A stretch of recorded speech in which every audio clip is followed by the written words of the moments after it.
So what I'm going to do first is just kind of go through quickly about what do I mean by an actionable messaging playbook and framework? What is it and what isn't it? I'm going to share the framework that we use with all of our clients with you, and then kind of show you kind of how we can put it into action.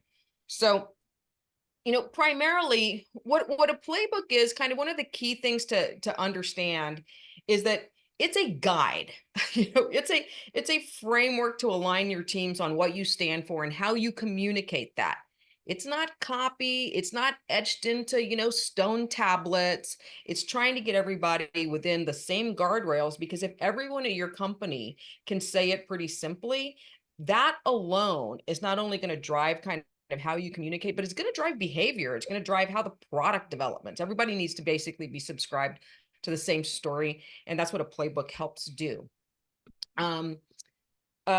The components of a playbook is going to have like your key elemental messages, core ideas, not copy, right? It's going to be, who are you talking to? What are the key benefits that you offer that address, the pain points of your clients or your customers? Some messaging guidelines. I'm going to get into like archetype and voice and tone, a few things to just not overly complicated, but things that you should be aware of.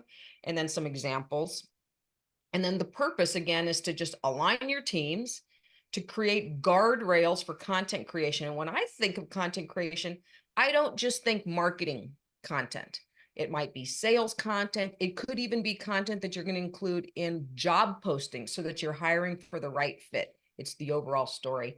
And then when you have guardrails, it helps you better measure effectiveness. I don't have time to get all into that right now, but happy to have a conversation later. All right. So what isn't it?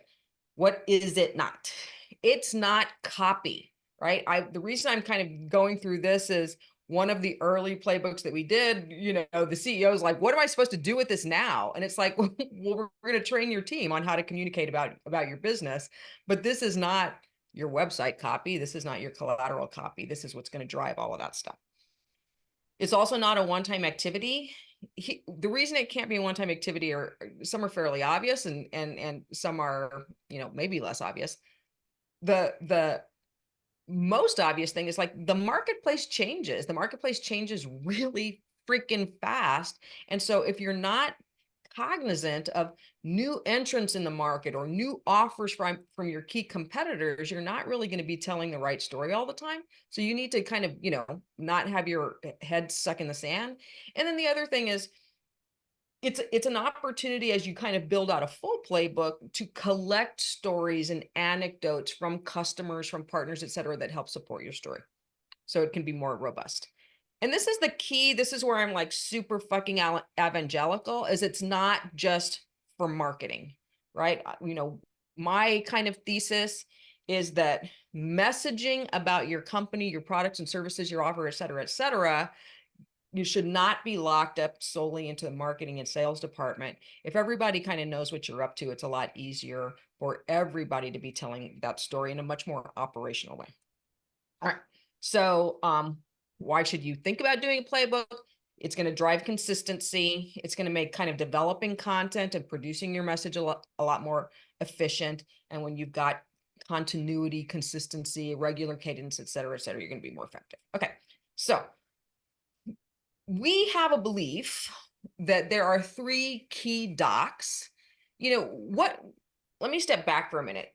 There's a lot of, I know on this call, there's many sizes of business, right? Like, so my business is teeny tiny, honestly, but once you start getting, more than 1 degree away from the CEO as the messenger of your business, you start needing to have some kind of codified documentation so that as you scale, people can know and have the same idea, be telling all the same story. So, most companies at some point, even if it's buried somewhere and you don't remember it, you spent some cognitive energy at some point thinking of mission, vision, and values, right? So that's kind of the most common one.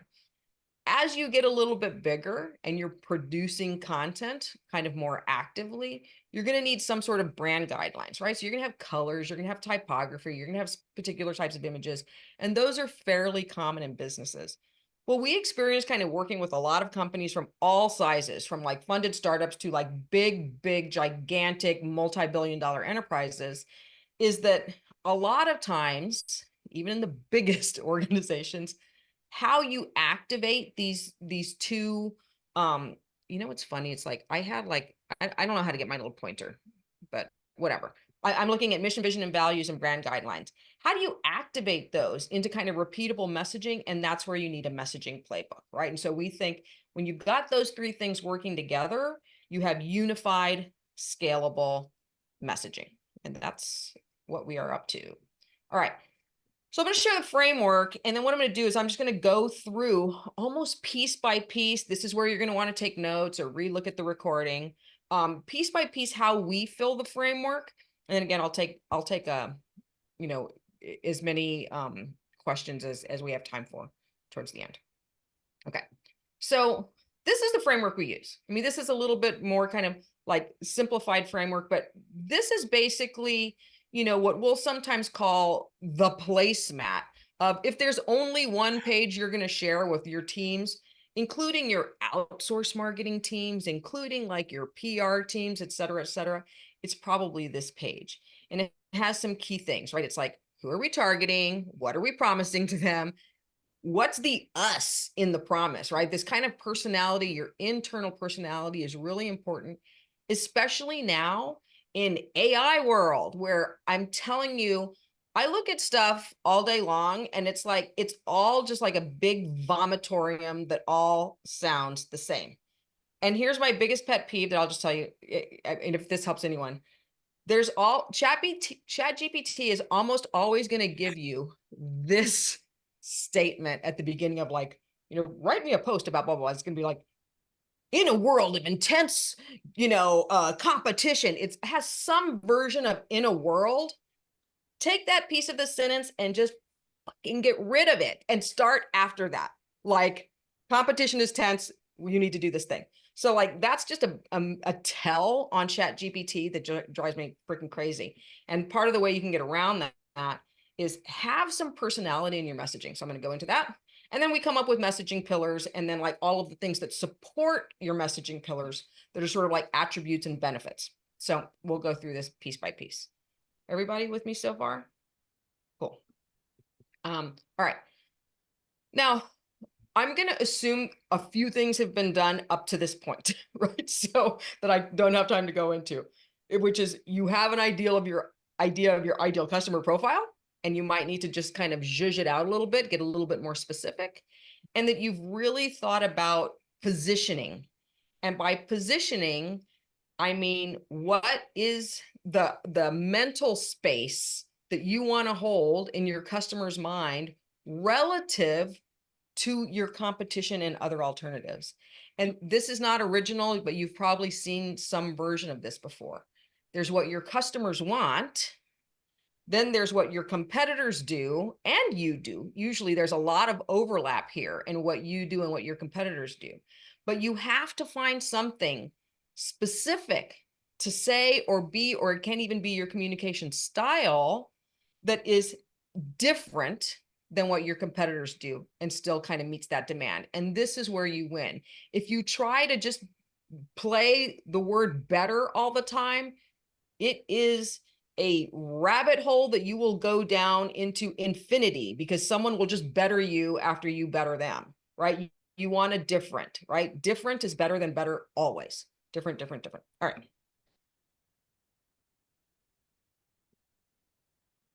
Looking at my time. Okay. Oh, I'm flying. This is amazing. Okay. So ICP. So your ideal customer profile.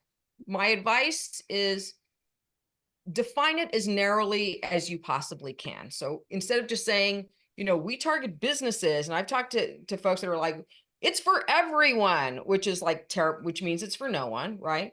So businesses, even by saying businesses with 5 to 25 employees is better than saying small businesses, right? Try to get as narrow as you can. And also really take some time as you're developing your ICP to focus on their pain points and their problems over just the demographics. Don't just describe them. You want to describe kind of what are they struggling with. So In a couple of places, I'm going to give you a peek at some client stuff, but mostly I'm using my business just so I don't get in trouble with my clients.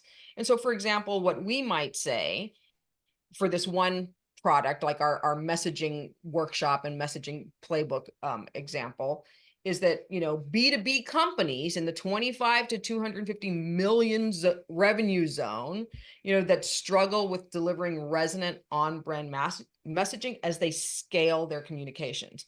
So kind of what I'm being specific about here is that there's a point at which companies are ready to really scale, whether they're going into new channels, whether they're going more often, whether they have to kind of deliver things to a sales department now and get them trained up on the message.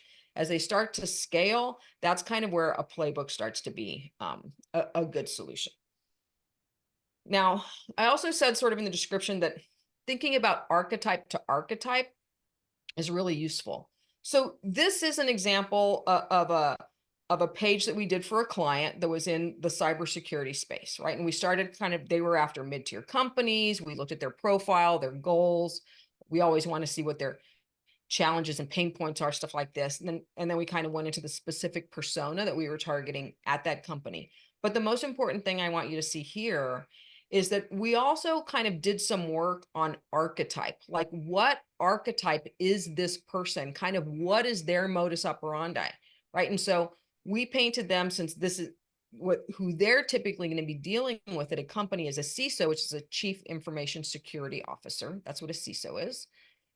That CISO is the guardian, right, of all of their kind of digital assets, and trying to keep bad actors out and keep internal stupid people from letting bad actors in, which is actually how most of the problems happen in cybersecurity.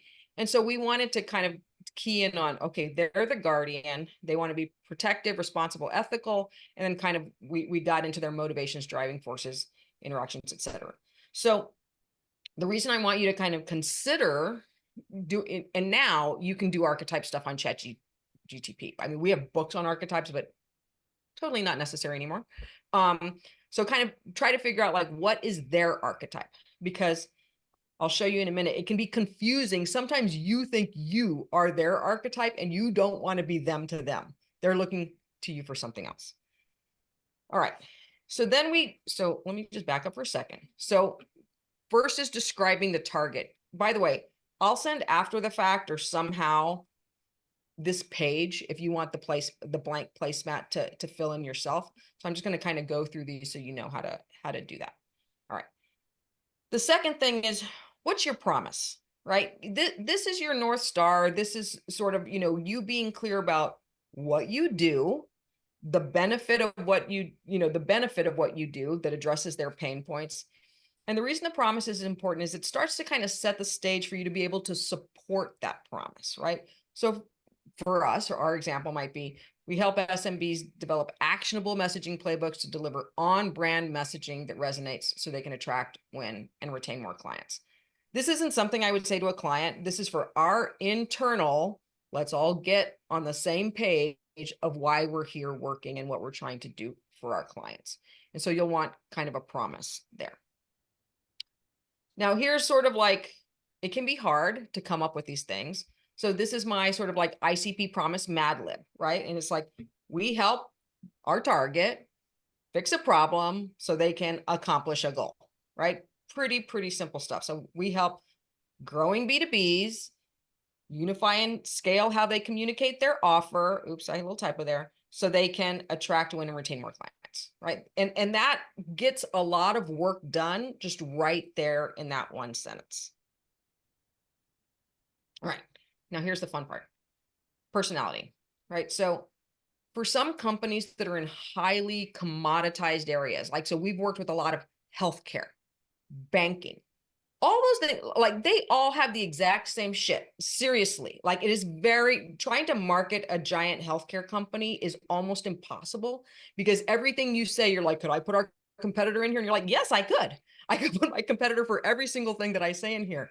So then sometimes it's how you say it that actually becomes the big difference, right? And so paying attention to your personality is hugely important. And so what we do is we kind of look at three things. We want to know, well, what archetype are we, right? And we're sort of like a creator sage type, right? We like to create, but we've done this for many companies over many years. And so we have kind of like this teaching, guiding mentality here at my company. We also have, a unique point of view. And this is where I encourage everybody to find some belief that you have, that your company holds, your outlook on your category that is polarizing, right? This is where you need to be like, we believe this. Most people believe this. We believe this. You need a unique point of view, or else you really just fade into the wallpaper, right? So you need something there, right? And our point of view is that messaging frameworks can make communications a whole company effort. They don't have to be, exclusively locked up in the marketing department. And then our voice is friendly, approachable, direct, and opinionated, right? Like if you work with us, there's sort of like, and the way we communicate is like, there's no kowtowing. We're not going to blow smoke up your ass. If you got a shitty offer and a shitty message, we're going to be like, sorry, this is crap, right? Or conversely, if we believe we just don't have anything to be able to help you all the way. By the way, if you're an asshole, we have a strict no asshole policy, but we're just gonna be like, this is just not going to be a good fit for us, right? So that's just our particular voice. All right, so I want to talk about the POV for a minute. I think POV is incredibly important in the age of AI. This is your kind of like twist on the stuff that you might use ChatGPT or any other AI model to get you. And one way to get to it, just a little tool for you, is to kind of think through the prevailing thinking is this, and that's what most people think, what most people say, what your competitors say, but we believe this, right? And so for us, our sort of point of view is the prevailing thinking is that messaging is a creative act that belongs in the marketing department. We think messaging is a whole company effort, and that with the right tools and training, every employee can be a company storyteller. So we just kind of shift the way we think on these things. Excuse me. Sip of water. All right. So coming back to that kind of archetype to archetype talking, I want to kind of explain why it's so important to or why it can be useful, right? Why it can be useful to assign your ideal customer an archetype and also know what archetype you hold. When I was dealing with this company and I asked them, well, what type of archetype you, they immediately like, we're the guardian, we protect the fortress, et cetera, et cetera. And then I'm like, well, but then what's your customer's archetype? Well, their customer thinks they're the guardian, right? And so you don't want to compete in that way. And so when we asked them the question a little bit differently, said, but who are you to the guardian? We came up with the engineer, right? And there's, again, you can chat GPT this stuff. I use this amazing, you can't see it, but it's called Archetypes in Branding. It's got like all these different archetypes. It's just kind of useful stuff, and so what we came up with is an engineer is a good team player placing high value on collective work that is focused towards an outcome. It's a specialist motivated to solve complex problems, build functional and robust systems. And that in reality was what our client was to the CISO in these other big companies. And so when we can start to say, all right, well, how would an engineer speak? How would an engineer approach these problems versus the guardian? Because what the engineer is there to do is they're there to serve the guardian in that case, right? So you don't want to confuse your archetype with theirs. And that's why it's useful to just be thinking about both. Everybody with me on that one? Okay, cool. All right. So then we go into messaging pillars, and I'm going to explain how we do messaging pillars. Again, once we get to this part of our exercise in a workshop, this is a big, like walls full of stickies exercise, because the way we kind of approach it that's a little bit differently than others is we take a bottom-up approach versus a top-down approach. We don't say, well, we do A, B, and C, and then try to come up with all of the reasons we can prove that we do A, B, and C. We look at it much more like a product manager or a product director might look at it. We look at what is the product? How do we describe this? What features and characteristics does it have? And then kind of come up with the benefits. The other thing is that it should address there's three things that create belief. This is where my classics background and nerdiness come in, which is all the way back in Aristotle's time. He said that the recipe for persuasion, that has not changed, by the way, since Aristotle, is logos, ethos, and pathos. What that means in today's English is you need logical reasons to believe, you need psychological reasons to believe, and you need sociological, like, social proof reasons to believe, authority, credibility reasons to believe. When you can give people those three things, it's like a three-legged stool that kind of makes your argument stand. So, like I said, so here's what I would do when you're describing, when you're starting to look at your offer or your product or your service. Instead of trying to figure out like, well, these are what it does. When we ask people for attributes, they're always like, well, it's faster than the other guys. It's like, well, that's not an attribute. That's an opinion, right? The fact is that we delivered at X bits per whatever. I can't speak in technical terms. And, that's an attribute. That's a feature. And so we fill the wall with all of the attributes of the product. So if I'm talking about a camera, right, it might be 20 megapixels, right? It might weigh, I don't know, 8 ounces. It has a lens with a focal length of this long. Now, the way we interpret, you want to get all of those because then you try to group them. All right, well, these might be technical aspects. You might also say, our company is only 8 employees and 6 are outsourced. These don't have to be like positive things, by the way. This is literally describing your product, service, or offer. Because then what you'll do is you'll turn those into, well, how does that give us an advantage? We're more agile. We're very responsive. We can color outside the lines. We don't have to ask somebody else if we can do this, right? You turn those things into benefits.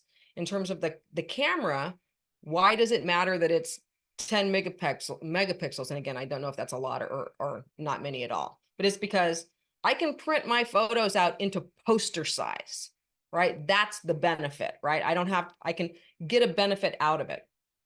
And so we'll do these, tons of attributes, group them, then start to tease out the benefits. And we're constantly pressing the client for, give me logical attributes, give me psychological attributes.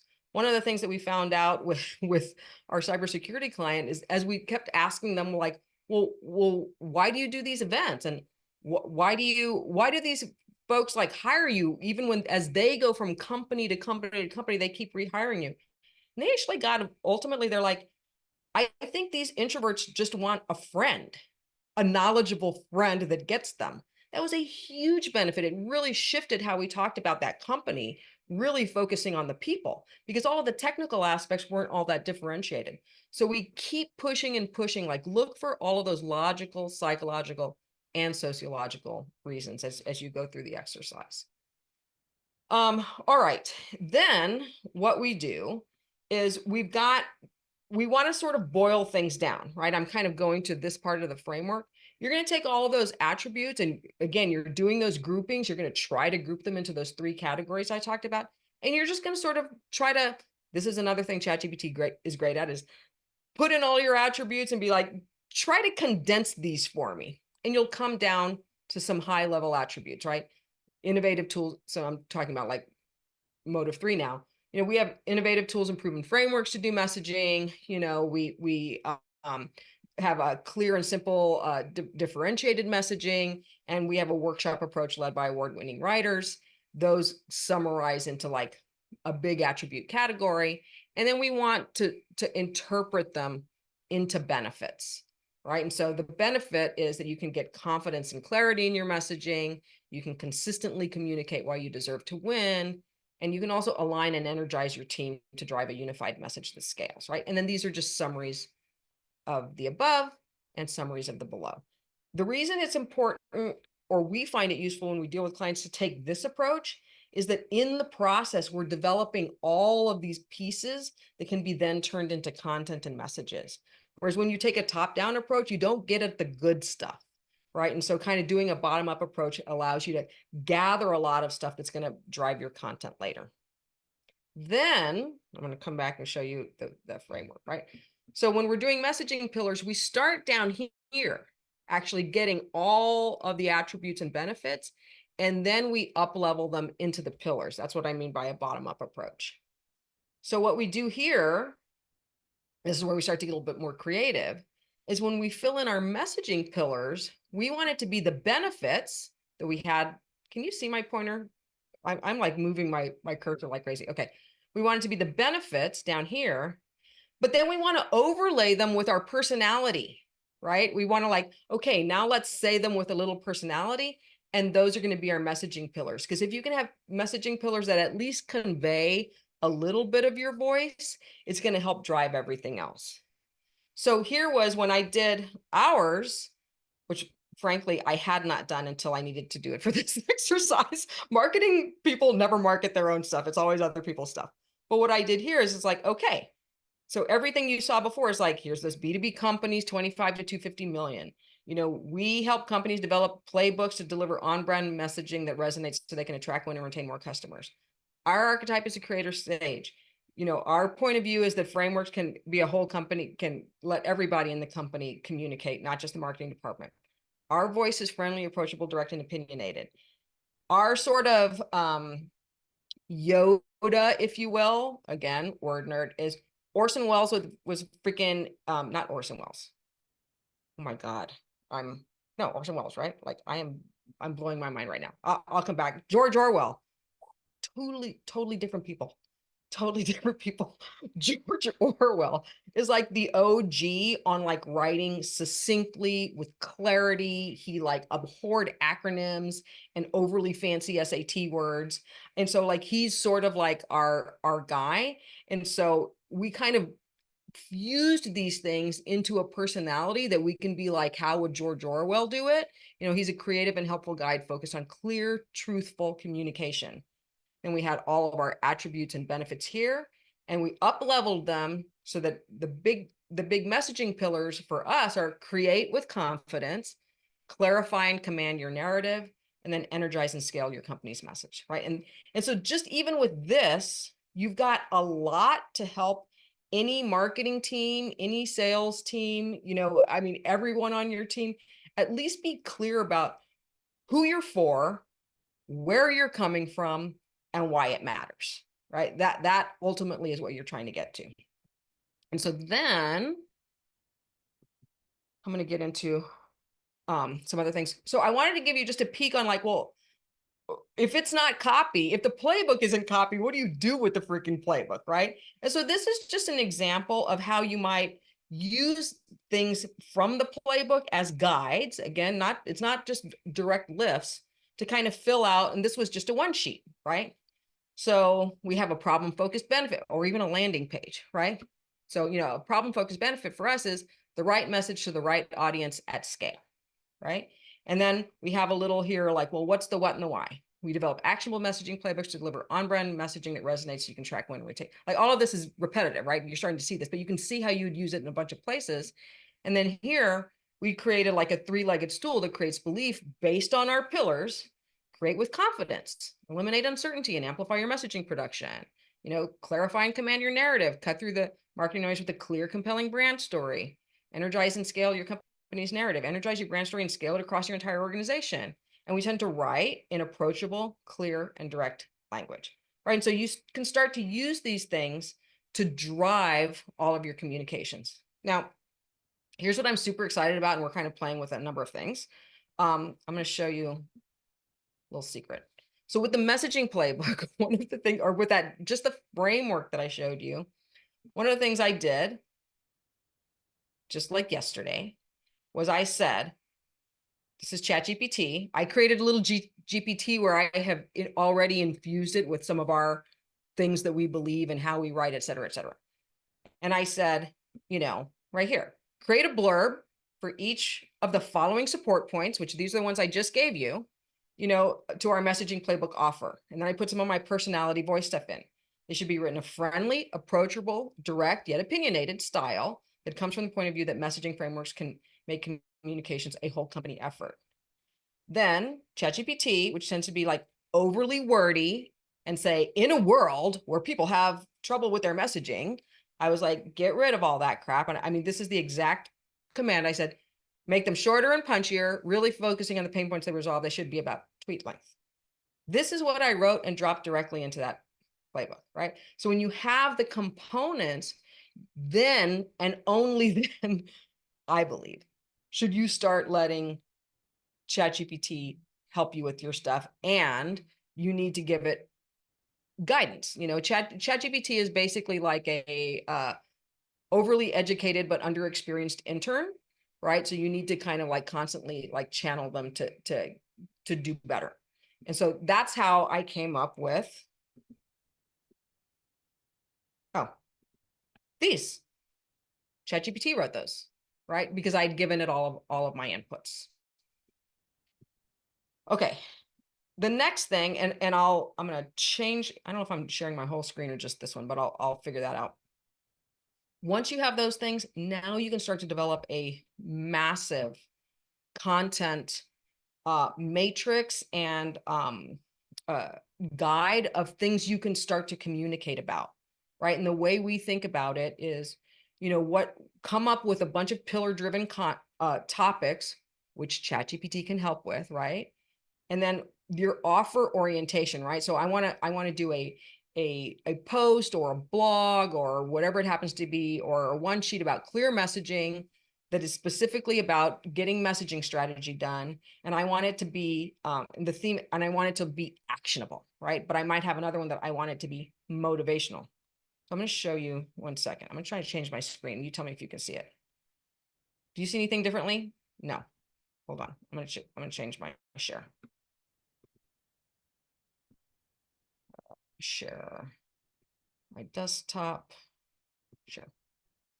So what we did is we basically thought about like, okay, well, how do we develop a bunch of topics off of our pillars, right? Clear messaging, unique value proposition, audience resonance, messaging mistakes. We used ChatGPT freely to help us, because again, we had already given it the guide to come up with all sorts of pillars across different things that we talk about: messaging strategy, storytelling in business, high stakes presentations. And then told it to give me some prompts on like actionable posts, motivational posts, analytical posts, contrarian posts, you know, just observations, etc. And started to kind of have it populate a lot of what we would call starts.